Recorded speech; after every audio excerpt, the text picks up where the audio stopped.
didn't cry at my husband's funeral, not because I wasn't broken, but because I had already drowned in silence by the time they lowered him into the ground. Grief doesn't always scream. Sometimes it just sits quietly beside you for years, holding your hand while the world moves on. For 3 years, I barely left the house. The grocery bags stacked by the door like lifelines. The blinds always half closed. The sound of traffic outside made my chest tighten. I stopped wearing shoes that clicked.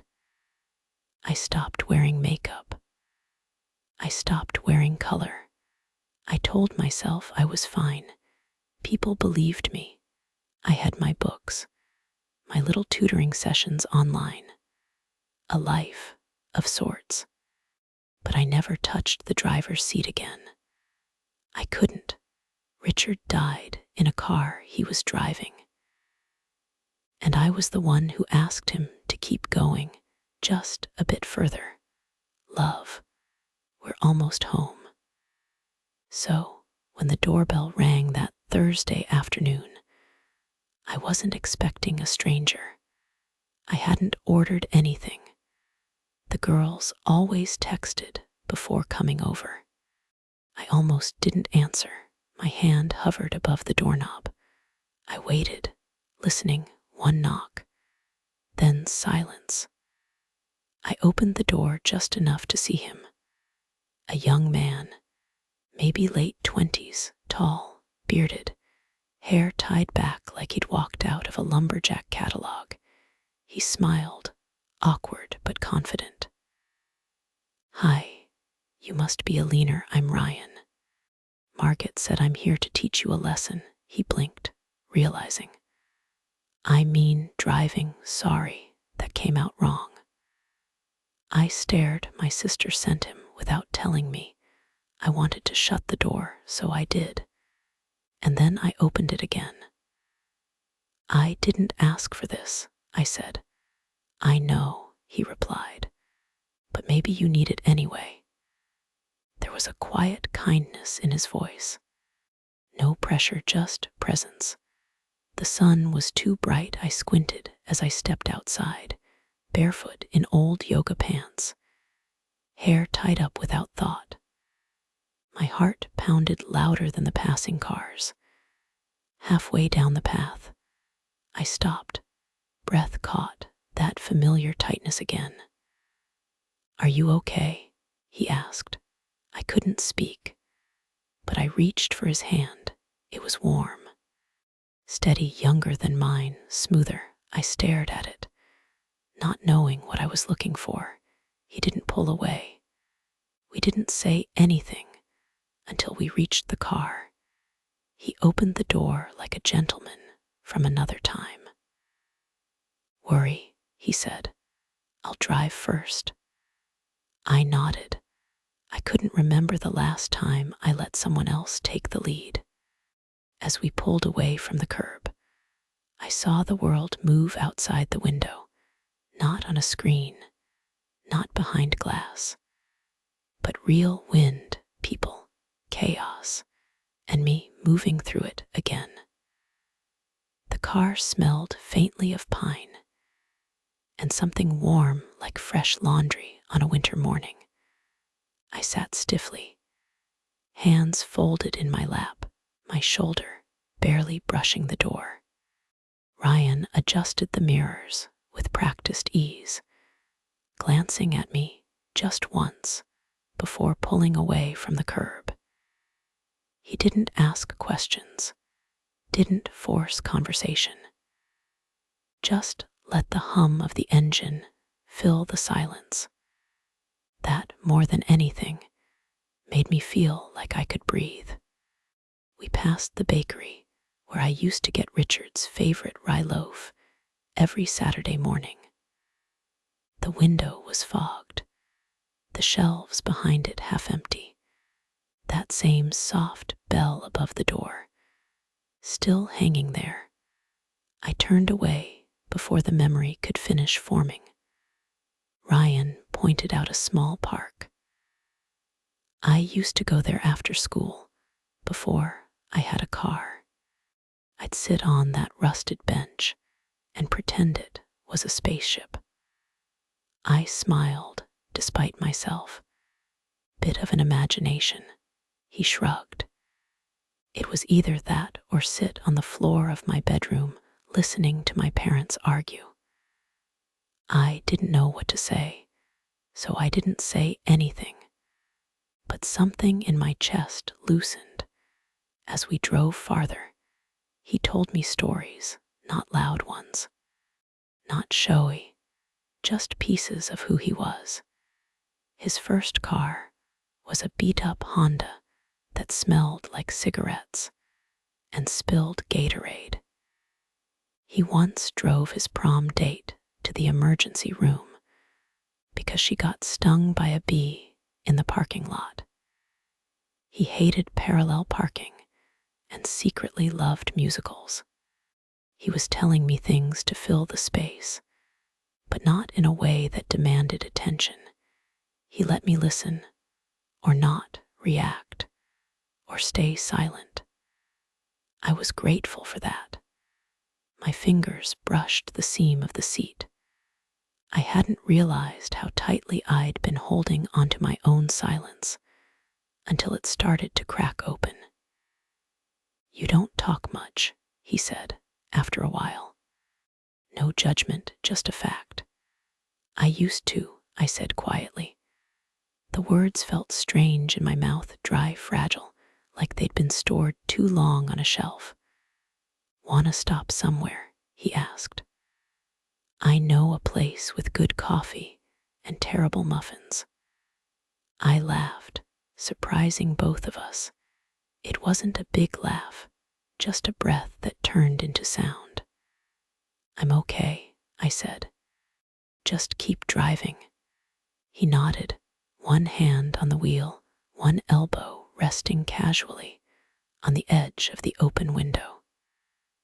The sunlight hit his cheek, outlining his jaw in gold. We drove past the high school where he used to sneak into the theater to play piano after hours, past the roller rink that was now a furniture showroom, past a strip mall where the ice cream shop still sold birthday cake flavor with rainbow sprinkles. "These places mean something to you," I said. "Yeah, they're like breadcrumbs, pieces of me scattered around town." I thought about my own breadcrumbs. Most of them had gone stale. By the time we circled back to my street, I realized an hour had passed. An entire hour. I hadn't flinched once, not at a stoplight, not at a honking horn, not even when we passed the intersection I used to avoid on every map.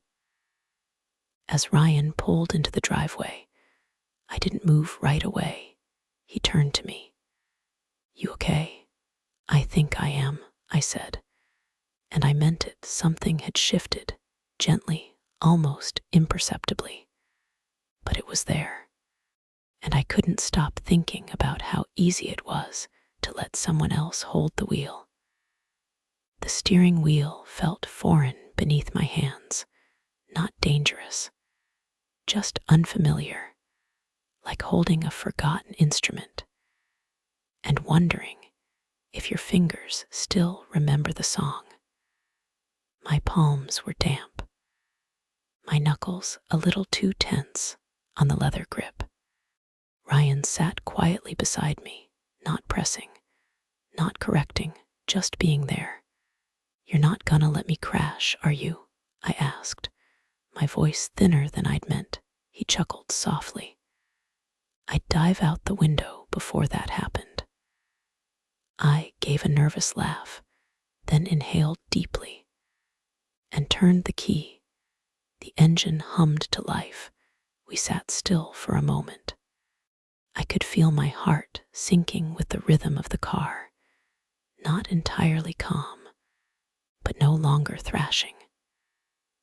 "Ready when you are," he said. The driveway had never looked so short or so long. I eased my foot onto the gas. The car rolled forward, slow and steady, like a child taking its first steps. Ryan didn't speak. I appreciated that more than I could say. We made it to the main road. My breath came in shallow pulls, but my hands didn't tremble as badly anymore. The light changed. I turned. I was driving.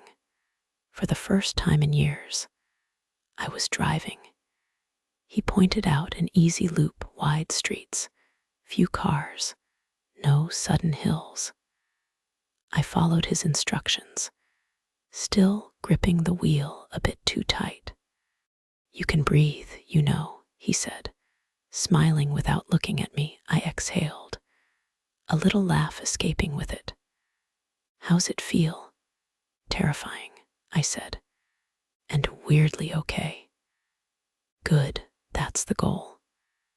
We pulled into a quiet cul-de-sac lined with modest homes and mailboxes half tilted. A wind chime tinkled somewhere nearby. A dog barked without conviction.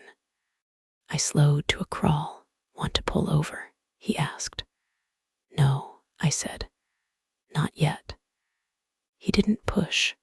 The silence between us felt companionable now, not awkward, not forced, like a shared coat on a chilly day. My mind wandered to how his voice dipped when he explained things, to how he leaned his elbow near the window, sunlight catching on the edges of his jaw, to how his presence didn't feel invasive, but grounding. It was unsettling, how safe I felt. "Do you miss it?" he asked suddenly. "Driving, I mean the freedom." "I used to," I said. But then I convinced myself I didn't need it anymore. He nodded, as if that made perfect sense. "Yeah, it's easy to shrink things when the world feels too big." His words lodged somewhere inside me, not sharp, but firm. I made another turn, this one smoother, less jagged. "You're doing great," he said. "And I'm not just saying that." "Thanks," I whispered. The sun shifted again, sending golden streaks across the dashboard. We passed an old bookstore, a place I hadn't seen in years. The sign was faded, but it was still open. I smiled. Ryan glanced at me. "You look different when you do that." "Do what?" "Smile like you mean it." I felt heat rise to my cheeks. I looked away. When we got back to my driveway, I didn't park right away. I let the car idle, let the moment stretch, like the last few seconds of a song before silence claims the room. "I forgot what it felt like," I said. "To drive?" he asked. "To move," I replied, "and not feel like I was about to break." Ryan nodded. He didn't offer advice. He just sat there, steady and quiet, while I breathed in the faint scent of pine and leather and courage. I started wearing lipstick again. Not much, just a subtle mauve, something soft that wouldn't draw attention. But it made me feel a little more present, like I was stepping back into the world inch by inch, and color was part of the bargain. Ryan didn't say anything about it the next time he picked me up, but I noticed the way his eyes lingered a half second longer, the way his smile curved just a little differently, as if registering a change and choosing not to comment. We drove the same loop, though I asked him to add a turn through downtown. The streets there were tighter. more crowded. He looked at me with a raised brow, but nodded. "I trust you," he said. That word caught me off guard. Trust. I hadn't realized how long it had been since someone said it to me like that, without agenda, without hesitation. Downtown had shifted since I last saw it. New storefronts, new murals. The coffee shop where Richard and I had shared countless quiet mornings had been turned into a modern co-working space. I didn't know whether to be angry or relieved. "You okay?" Ryan asked. "I think so," I said. "It's strange, I know these streets, but they don't know me anymore." "Maybe that's a good thing," he offered. "You can introduce yourself again." I glanced at him. "You always say things like that." "Only when I mean them." The way he said it low, almost absent-minded, sent a flutter down my spine.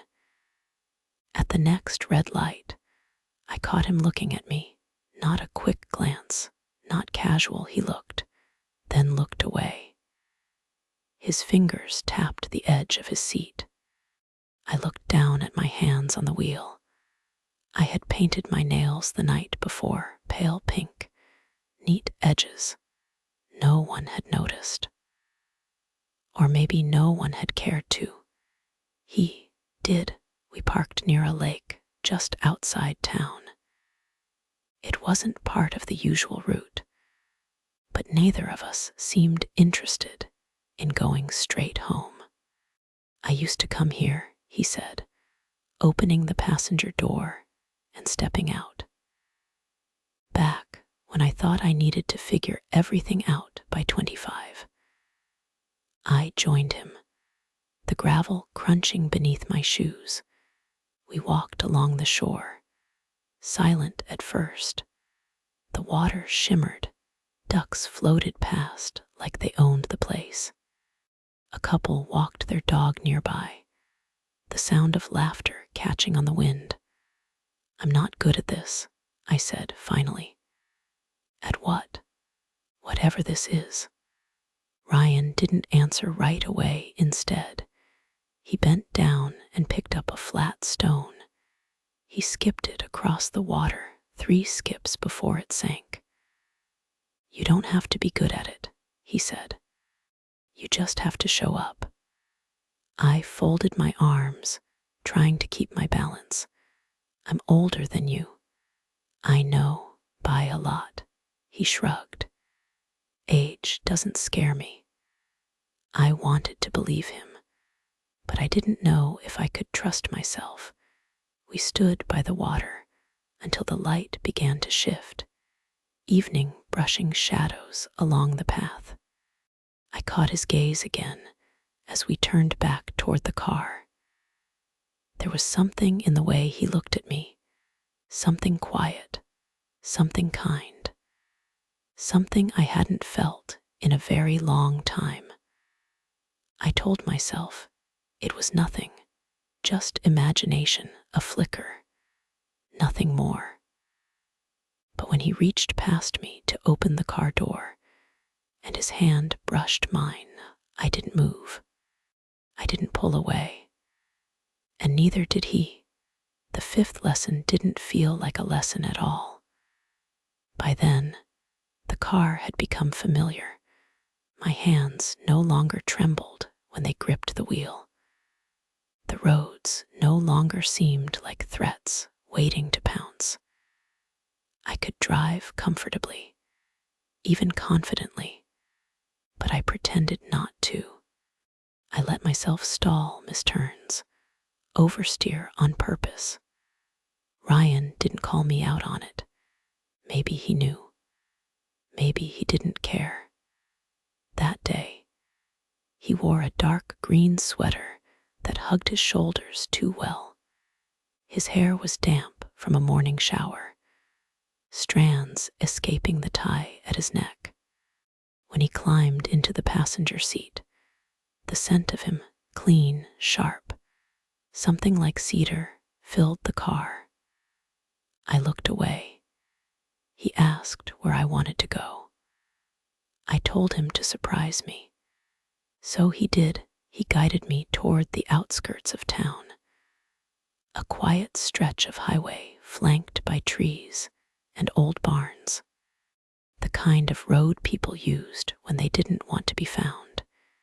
It was peaceful, open, somewhere between mile markers and songs on the radio.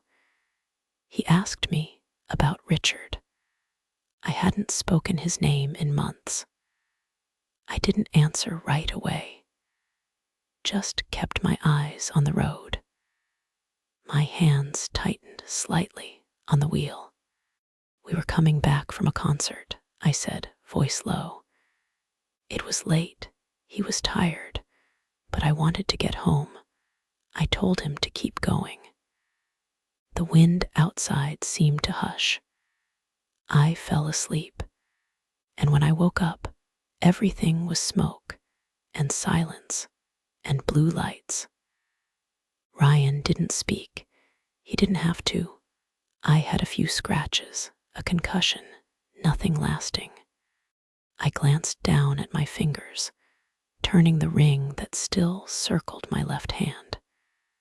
But he didn't make it. The world blurred at the edges. I blinked fast. I thought if I stopped driving, maybe it wouldn't happen again. Maybe I could control something, even if it was just staying still. Ryan reached over. His hand closed gently over mine, where it rested on the gear shift. His touch wasn't heavy, just there, just enough. I let him hold it for a long moment. Neither of us spoke. The car moved forward, quiet and steady, like our silence was its fuel. When we pulled into a gas station, I parked and turned off the engine. My hands stayed on the wheel. Ryan was still looking at me. "I'm sorry," I said. "For what?" "I don't know." My voice cracked. "For being broken, for dragging you into it." He shook his head slowly. "You're not broken." I turned toward him. His eyes met mine, deep, calm, but stormy around the edges, like he was carrying something too. "I like you," he said. "I know I'm not supposed to say that, but I do." I could feel my pulse echoing in my throat. "I'm too old," I said. "I could be your mother." "Not," he replied. "You're someone who makes me want to show up every week, even when you stall just to hear my voice again." I didn't know what to do with that, so I leaned in, slow and unsure. And when our lips met, it was like the moment a song reaches its quietest note just before the crescendo. The kiss wasn't loud. It wasn't hungry. It was soft, careful, a flicker of light in a darkened house. And just for that moment, I stopped being afraid. The night after the kiss, I didn't sleep. I lay in bed with the lights off, staring at the ceiling like it held answers. My fingers brushed my lips once or twice, as if the feeling might still be there, as if I could trap it. But the guilt came, too. It crept in around the edges of the warmth, Richard's voice, Richard's hands, Richard's quiet presence in every room I still hadn't dared to repaint. The ring on my finger felt heavier than it ever had before. The next morning, I ignored Ryan's messages. Not that he sent many, just one. Simple. "Let me know if you're okay." I didn't answer.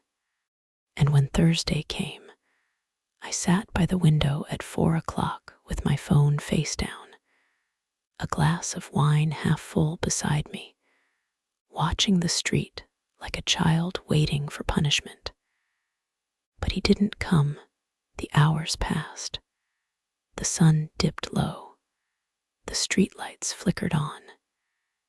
And still, the driveway stayed empty. Maybe it was for the best. I'd crossed a line. A young man had offered me kindness, and I mistook it for something else.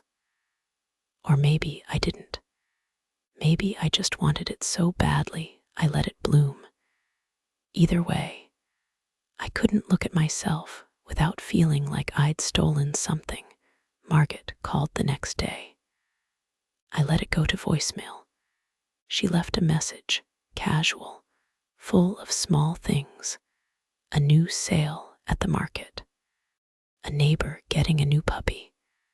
But her voice lingered just long enough on the question. You all right, Ellie? I wasn't sure how to answer that. A week passed like wet cotton, thick and slow. And then, just after 10 o'clock Thursday night, someone knocked on my door. I froze. The wine bottle was empty now. My head was light, but not enough to mistake that sound. I opened the door. It was him. Ryan stood there in a dark jacket, his hair looser than usual, a weariness in his eyes that looked far too old for his age. Hey, he said softly. I know I'm late, really late. I didn't speak. Would you drive with me? I hesitated, but then I grabbed my coat. We walked to the car in silence. The night was cool, a slight breeze brushing against my neck like memory. The stars looked distant and indifferent. When I reached the passenger side, Ryan stopped me. I want you to drive tonight. I looked at him. Uncertain, he nodded. Please. So I did. The key turned easier than it had before. My hands were steady. My heart wasn't. But that was something else entirely. We drove out toward the hills. No destination, just motion. The headlights cut through the dark like a promise. Halfway through, I broke the silence. I'm sorry. He didn't look at me, just rested his head lightly against the window. You know I didn't tell you to stop, he said. I blinked. What? That night in the car, I wasn't confused. I wasn't overwhelmed. I was just afraid. I'd imagined it. And when you ran, I figured maybe you had too. My throat closed. I liked you, he added. Not just because you're kind, not just because you're strong, though God, Ellie, you are, but because you made me feel seen. And I haven't felt that in a long time. I pulled into a quiet side street, turned off the engine, and let the silence take us. I liked you too, I said, voice barely more than air. He turned toward me slowly. And in the stillness between us, something opened, not loud, not sudden, just a quiet knowing, shared and unspoken. We leaned into it, into each other, and the world around us fell away. There was no road, no headlights, no clock ticking down the wrongness of it all, only breath, only warmth, only the soft hum of something that had waited far too long to be named. The morning after, I woke up before the sun. The house was still. The blankets still held the ghost of last night's warmth. But Ryan was gone. I hadn't expected him to stay. I didn't even leave a note. Neither did he. It wasn't cold, the way he left. Just gentle, like slipping out of a room to let someone sleep. I sat on the edge of the bed, staring at my hands. They looked the same, everything did. But I wasn't. The days that followed moved strangely. My routine tried to return, but something in me had shifted. I cooked without thinking, watered the plants I used to ignore, replied to emails with fewer apologies, and more clarity Margaret noticed. "You've been smiling more," she said, sipping tea at my kitchen table. I didn't respond. She didn't push. On Thursday afternoon, Ryan texted. Just one line, drive to the hill. I'll meet you there, so I did.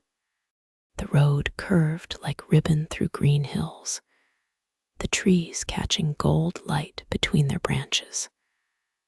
I felt every bump in the asphalt, every shadow flickering past.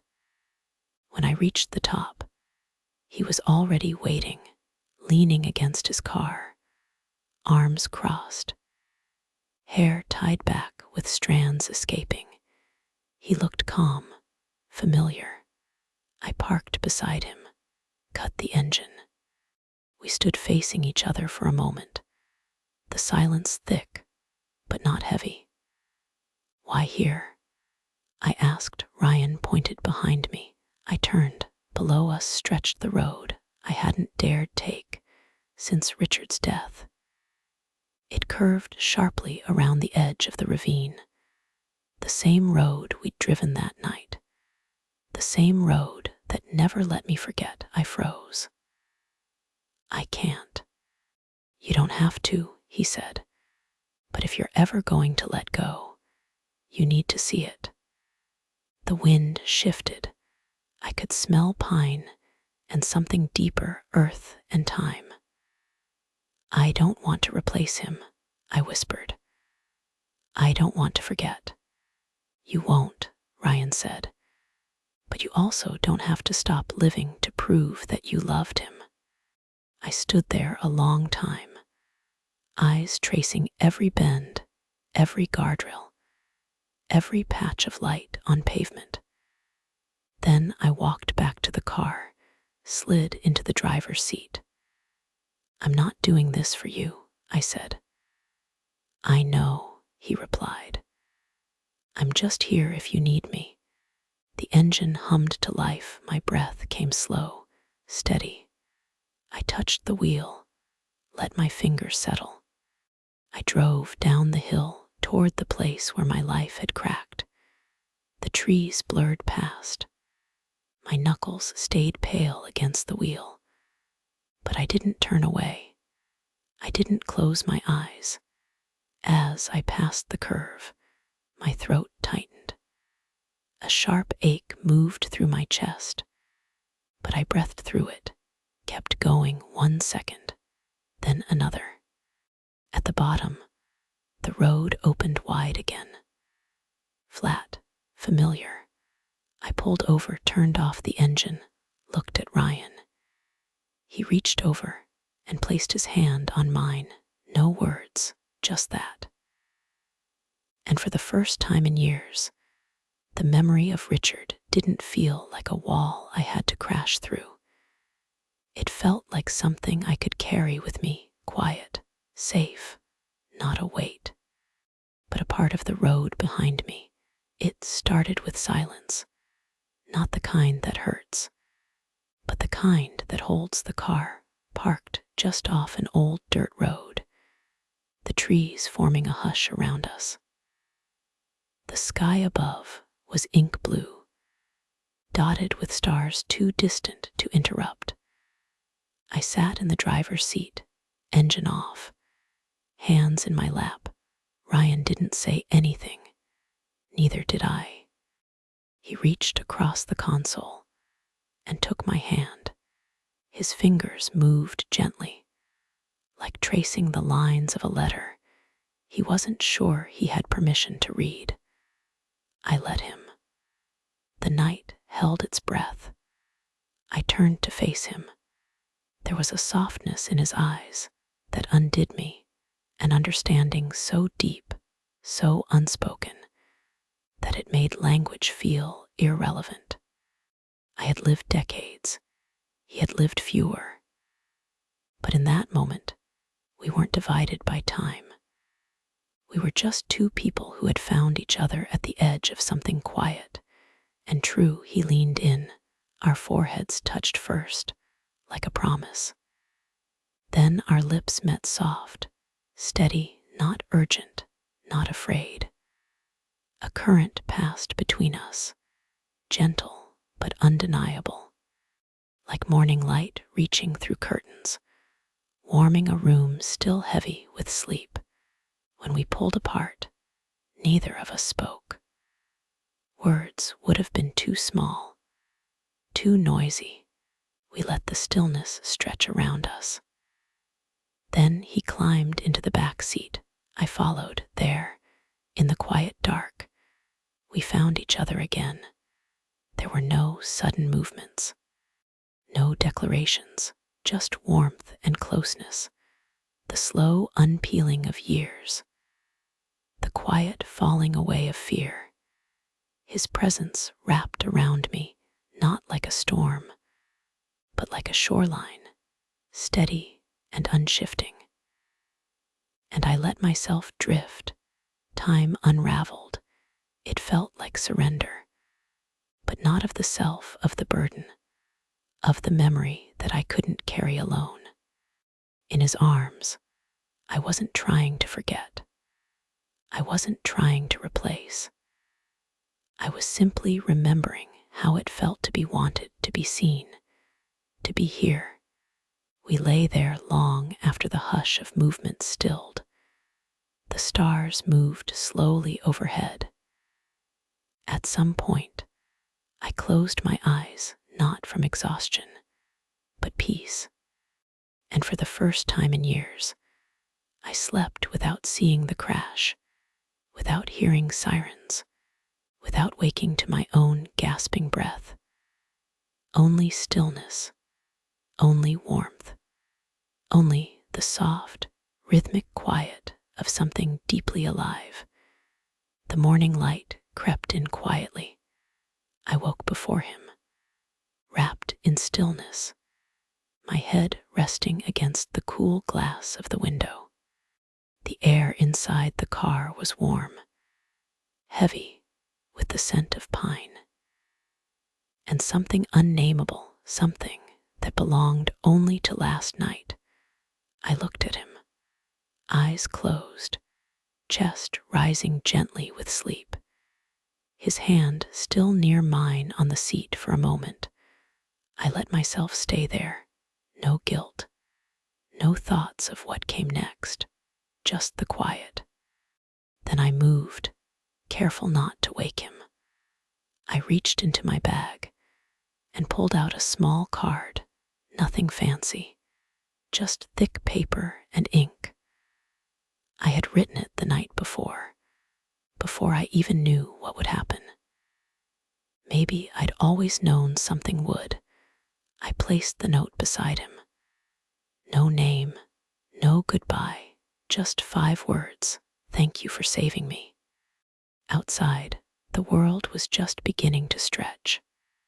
I drove home alone, the road soft beneath the wheels, the sun rising behind me like a second chance.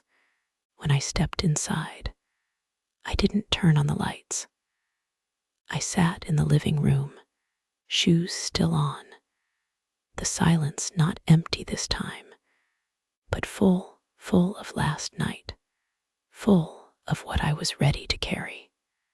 Later that day, I opened every curtain in the house. I opened every window. Let the spring air drift through rooms long sealed. I didn't call Margaret. I didn't text Ryan. I didn't do anything except live. The next day, I drove to the ocean, just me, no plan, no map. The water was loud, endless. The sky stretched over it like something unbroken. I stood on the edge of the parking lot, wind in my hair, salt on my lips. And for the first time, I didn't cry. I didn't need to, because I had made it here. And I had done it on my own. Spring stayed longer than usual that year. The trees outside my house wore their green like something proud. The birds came back early. Even the breeze seemed softer, like the air had finally learned how to be kind again. I started going out more, not far, just enough. The market on Tuesdays, the post office on Thursdays. Sometimes I'd drive for no reason at all, letting the road unfold like a ribbon with no destination. The fear didn't vanish overnight. It faded slowly, like dusk. You don't notice the exact moment it's gone. You just look up one day and realize you're walking across a street without clutching your chest. Margaret came by one morning, holding 2 coffees and a crooked smile. "You've been glowing," she said, settling into my kitchen chair like she owned it. "Must be the window cleaner," I replied. She didn't ask about Ryan, but I knew she knew that's how sisters are. A few days later, she mentioned offhandedly that he was moving. Not far, just a few towns over. A better job, more hours. A new chapter. I nodded, said nothing. But that night, I sat on the porch, legs curled beneath me, and watched the sky turn lilac. I thought of his hands, his voice, the quiet way he waited for me to choose. I didn't try to stop him. Some things are meant to be moments, not lifetimes. And still, something stayed in the way I carried myself, in the way I turned the ignition, in the way I walked down my street like it belonged to me again. I never heard from him, but sometimes Margaret would say he was doing well, that he'd asked how I was, that he smiled when she said I was okay. And that was enough. One afternoon, I took a different route home, not because I had to, because I could. I parked at the overlook above the town, rolled down the windows, and let the wind blow my hair out of place. The valley below shimmered with light, rooftops blinking like slow heartbeats. I sat there a long time. Then I reached for the ring. It had become light over the past few months, like it had let go of something, too. I slipped it off, not to forget, but to make space. I placed it gently on the passenger seat beside me, let it catch the sunlight, let it rest. Then I started the engine and drove not away, but forward.